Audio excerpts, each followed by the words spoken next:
Hello and welcome. Today we have with us Professor Badrul, who is an eminent scholar of international relations and South Asian politics. Today we are here to discuss area studies with special reference to India-Africa relations. So let me request now Professor Alam to introduce the subject.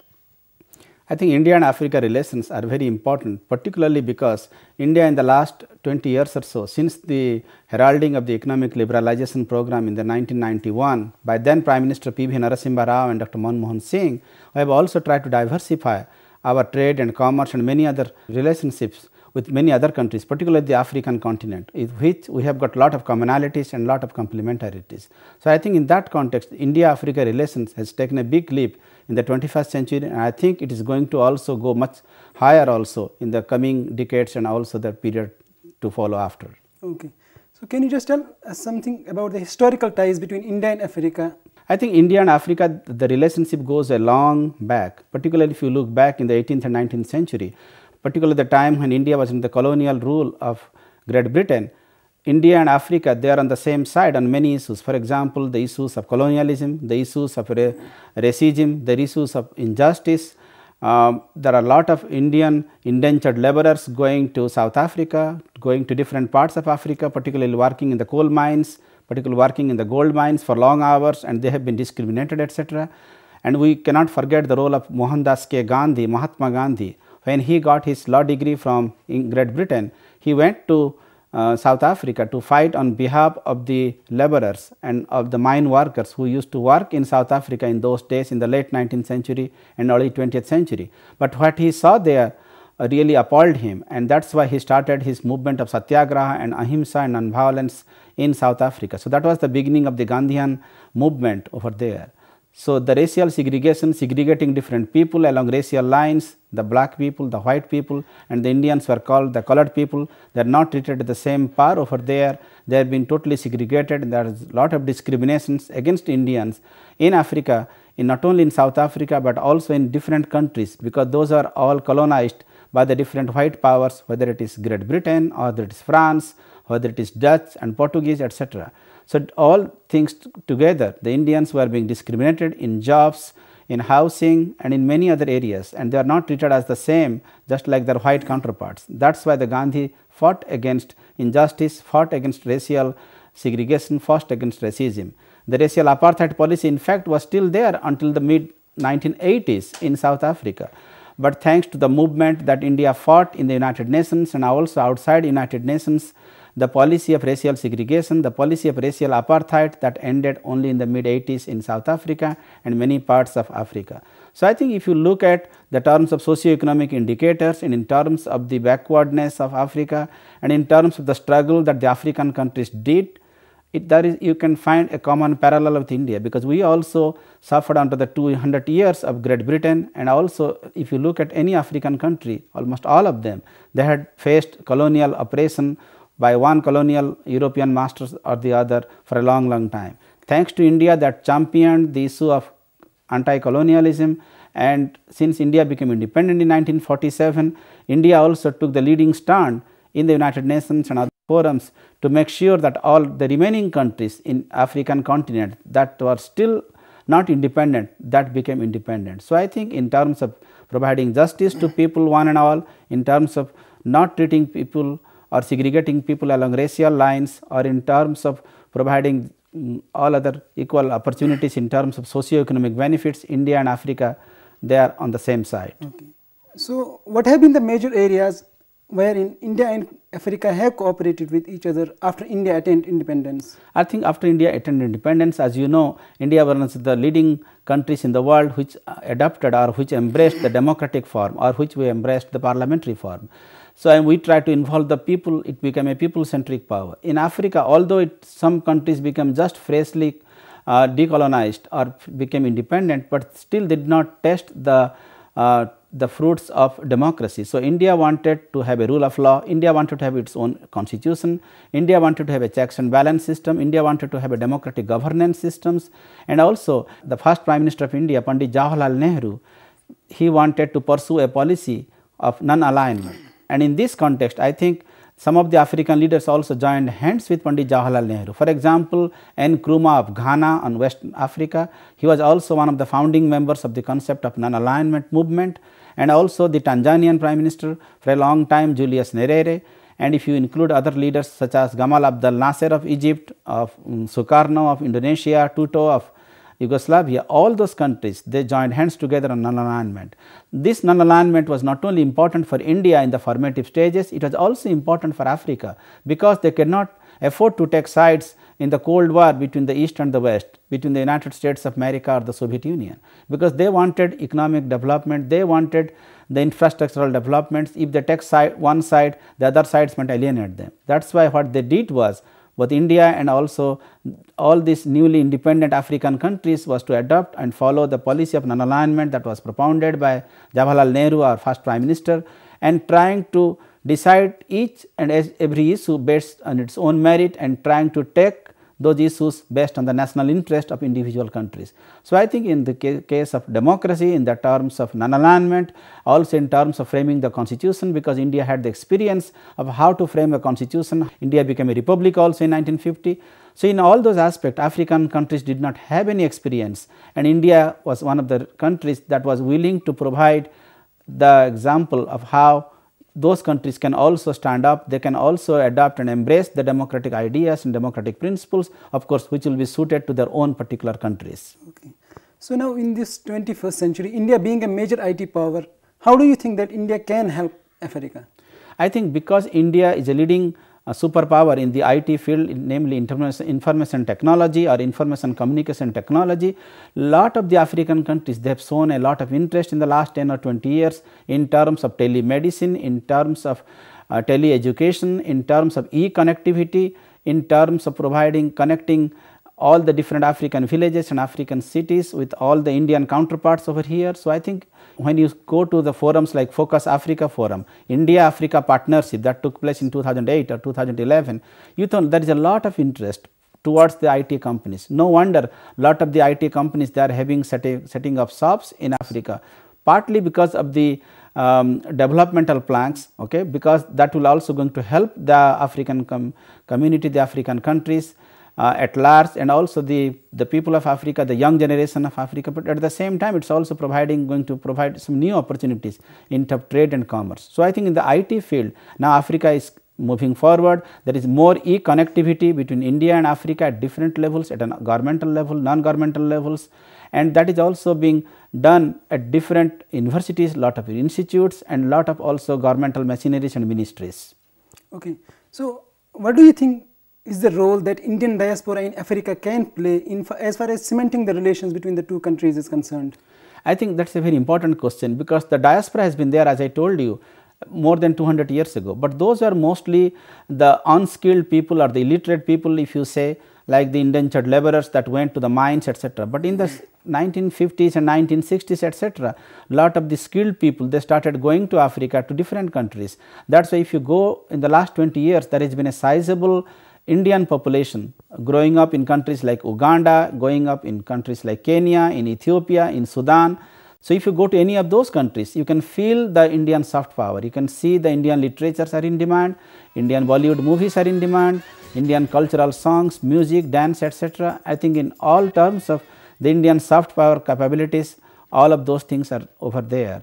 So, I think the Indian diaspora is also playing important roles in the educational development of those individual countries. If you go to, for example, universities in Uganda, in Kenya, in Nigeria, in South Africa, in many of those countries, almost in every field, in every department in fact, you find Indian scholars and Indian nationalities, they are excelling in different individual fields, not only in science and technology, but in arts and commerce and social science, in engineering, in law, in all different aspects. So, I think the Indian diaspora is also contributing to the mainstream economic might of that particular country. For example, in the 1970s, before Idi Amin asked the Indians to leave Uganda, the Indians were a dominant force in the Ugandan socio-economic parameters, and the same thing in Kenya, same thing in Nigeria, in Sudan and Congo and many other countries. So, Indians are being held in high esteem because of their hard work, for stamina, for resilience, and also because the Indians bring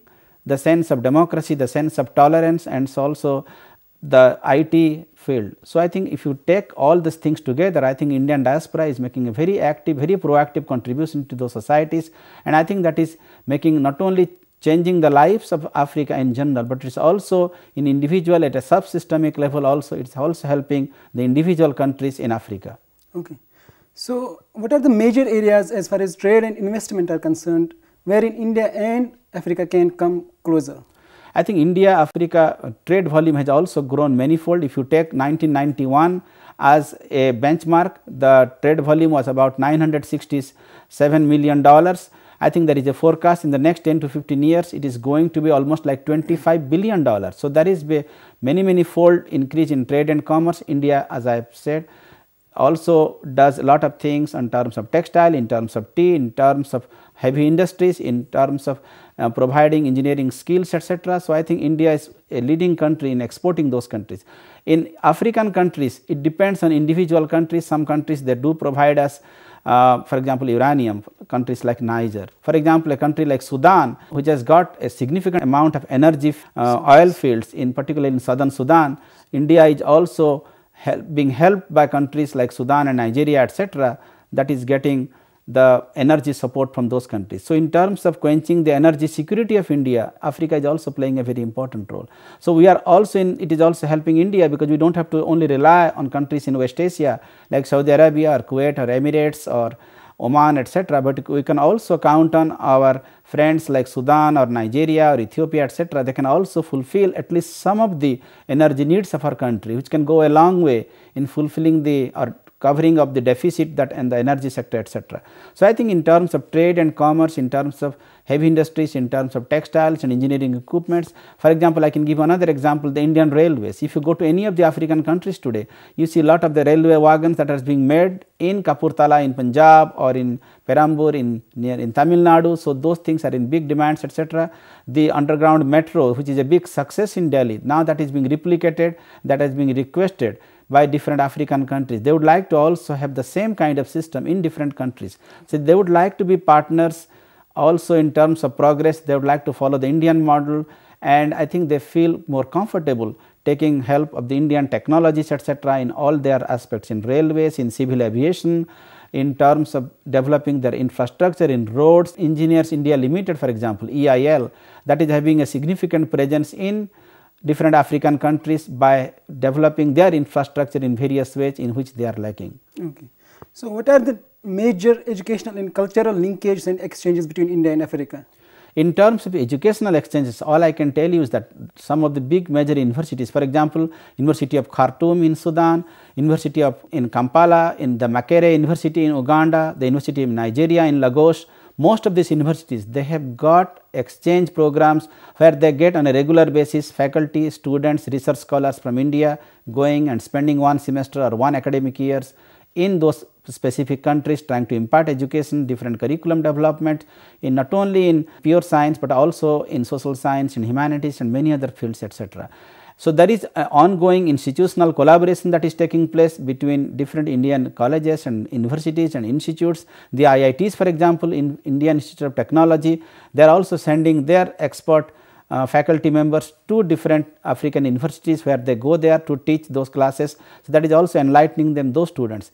In the same way, we are also getting a lot of experts from Africa teaching at different institutes within India, in central universities, in state universities, at research institutes and other different places. And it is across a wide variety of fields in engineering, in law, in education, in social science, in humanities, in pure science, etc., in computer science, etc. So, I think that way you can see much more collaborative things.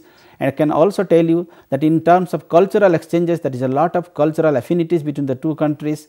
The ICCR, one of the flagship cultural medium of this country that is being funded by the government of India, Indian Council for Cultural Relations, they do send regular cultural troops to various parts of Africa, particularly because there is a sizable Indian diasporic population, and also there is a significant interest about Indian music, Indian dance, Indian culture, Indian movies, etc., and to promote Indian cultural diversity, they do go there. So, I think that is also helping and generating a lot of goodwill in different African countries, African societies for India. At the same time, we also get regularly African troops coming to India under the same ICCR bilateral exchange program. So, I think in terms of exchanges, You go to East Africa, you go to North Africa, you go to West Africa. In many countries, we do have got ongoing bilateral exchange programs at educational levels by the UGC, for example, University Grant Commission of India. They are sending regularly scholars from India to various universities within African continent, and also the same thing we are also getting back from there also. I think it is also helping in another way, it is enhancing the cross cultural dialogue and also cross cultural exchanges between those countries. I think it is very important to know one another, and I think that way we can contribute in a many significant way, in positive way in this global world. Okay. So, what is the role that Indian private companies can play as far as strengthening the bilateral relations between the two countries is concerned? I think the private companies are also playing very important role. I told you a minute ago about India focus programs, the Africa focus, Africa centered programs. So, because of the IT advantages that India has, I think Indian companies like Wipro and Infosys, the TCS, Tata Consultancy Service, etc., and some of the public sector undertakings like ONGC, Coal India Limited, they are also sending experts and sending scientists over there. So, many companies, the Cipla, the Ranbaxy, those companies, they are having they are setting up different bases, different infrastructural branches over there. I think that is also helping those companies to have a leg up. So, I think they are encouraging more and more Indian IT industries, also a lot of the other industries over here, for example, Aptech, for example, NEET, NIIT, Wipro and Infosys, as I told you. So, those companies, they are having significant presence over there in many different countries, in Nigeria, in Kenya, in Sudan, in Africa, in Congo and Cameroon and many other countries.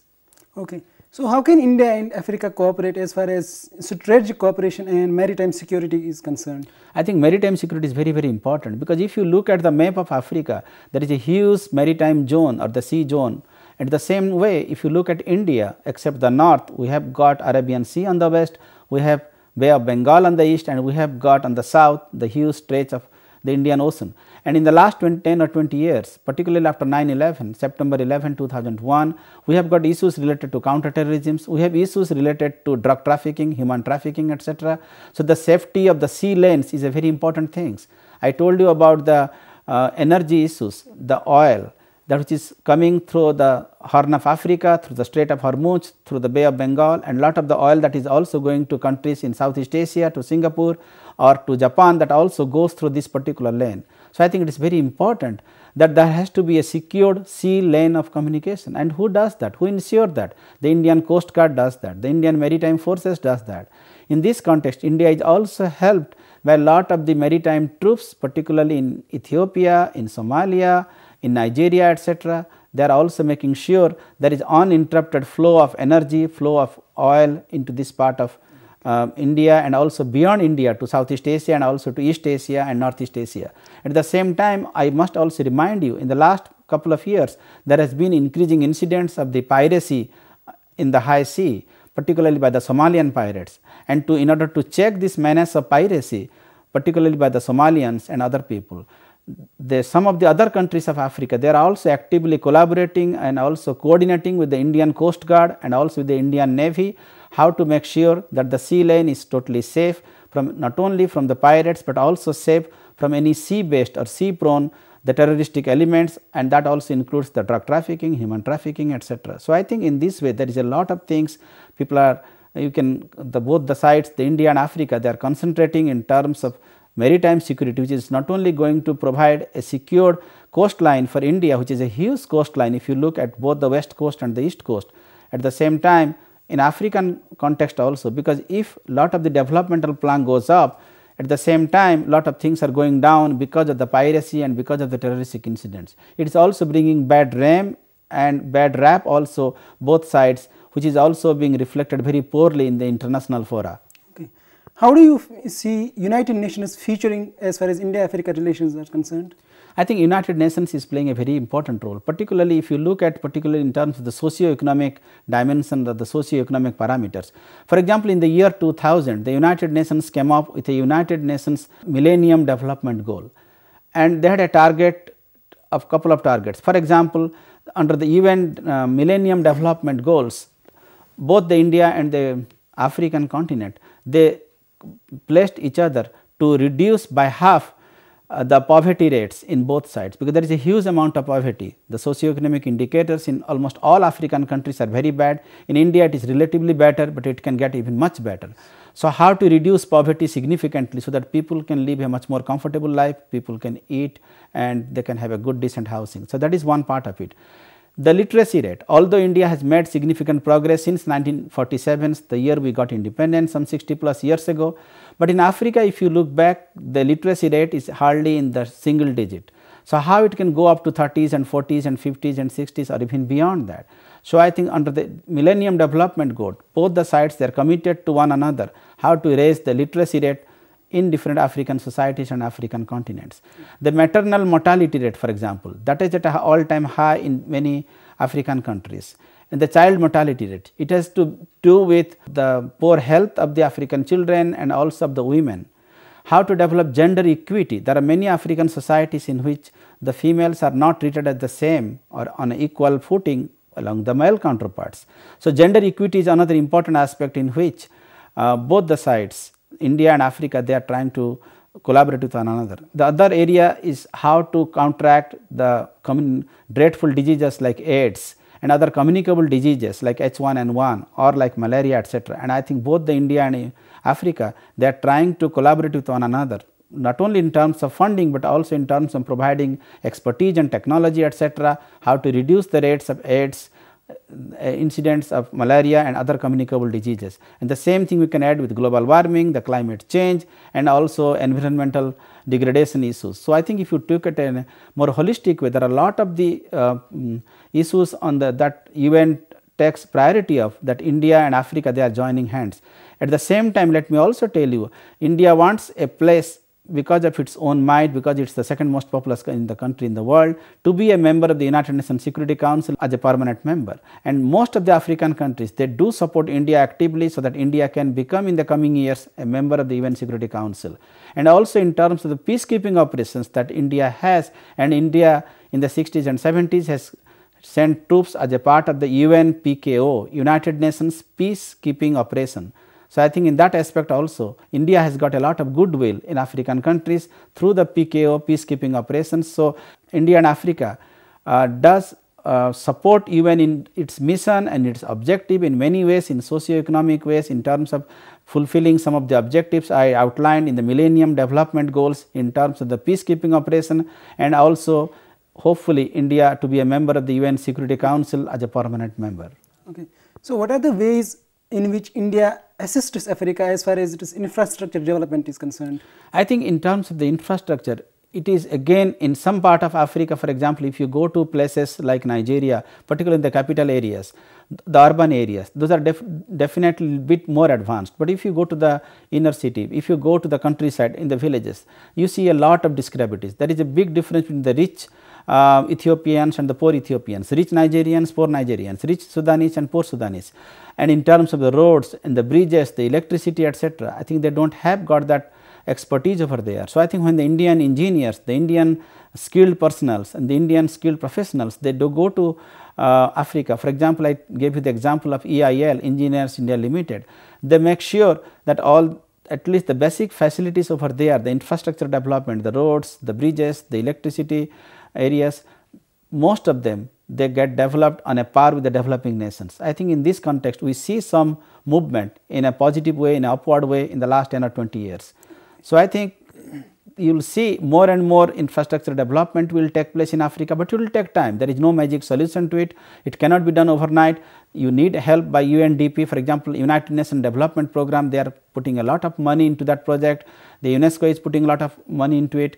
The World Bank, the IMF, International Monetary Fund, they are also helping. In terms of the different individual countries, particularly European Union or countries like China, countries like Japan, they are also funding very generously, so that each country is making sure that Africa as a continent, they prosper, they are also on the same par with the developed countries. And as far as India is concerned, because of the similarities and because of the complementarities of issues, and India and Africa, they suffered a lot because of the colonialism, because of the racial injustice, because of a lot of the injustices that has been perpetrated against both India and South Africa. So, there has been a lot of affinities, there has been a lot of goodwills both at the governmental levels and also at the non-governmental levels in India to make sure that Africa also moves up. The African people can also taste the same fruits of freedom, same fruits of democracy, same fruits of good governance, just like our Indian counterpart over here. So, where do you see India-Africa relations going in the coming years? I think India and Africa, they are on the upward trajectory, but I think in the next 10 or 20 years you will see more trade volume, you will see more commercial volumes put in on both sides, and you will also see more IT sectors from India, for example, companies like TCS or Infosys or Wipro going to Africa and trying to do the same thing that they have been doing in terms of developing e-commerce, e-connectivity, telemedicine, tele-education, etc. And I think that will be good for those people, and that will increase not only the literacy level, that will also increase the developmental plank of those countries. So, I can see a bright future, but I think it will take some time. So, even if it is a small plus, it is nevertheless a plus, but I think in the next 10 or 20 years, you will see some upward movement in terms of the trade and commerce, the cultural educational exchanges because of the Indian diasporic population, because of the thirst in African continents to know more about Indian culture, about splendid diversity that India can exhibit and showcase. So, I think in that context, India and Africa relations, you will see a bigger stimulus in the next 10 or 20 years. So, can we say that India-Africa relations sets a role model for other third world countries to follow? I think so. I think if you look, the thing is Africa is at a different level, because Africa, they started out from ground zero literally, and there is hardly any infrastructure development there, hardly any industries over there, literacy rate was all time low, the mortality rate, the infant mortality was pretty high. So, at a socio-economic indicators, they are at a pretty low margin. So, if you compare Africa with other countries in Asia or other countries, let us say in Latin America, they started with slightly comparative advantage. So, Africa has to really catch up in a big way, in a long way, but I am sure the people of Africa are extremely hardworking, they are strongly resilient, they are determined to move forward, and they are getting lot of active help and encouragement and cooperation by different world powers, the United States, the European Union, by China, by Japan, by all the G8 countries, by India and many other countries. So, yes, I think that they are, as a part of the third world community or as part of the environment, they can also actively contribute in many different ways, and I think what we will see is they will not only take part in the socio-economic development or in terms of the development discourse, but they are on their own, they can also stand on their own leg, they can also be portrayed like developing countries, and they can also move forward from that point. So, this is all we have for today. So, let me thank now Professor Mohd Badrul Alam for coming here and sharing such a deep insight on the topic India-Africa relations. Thank you a lot, sir.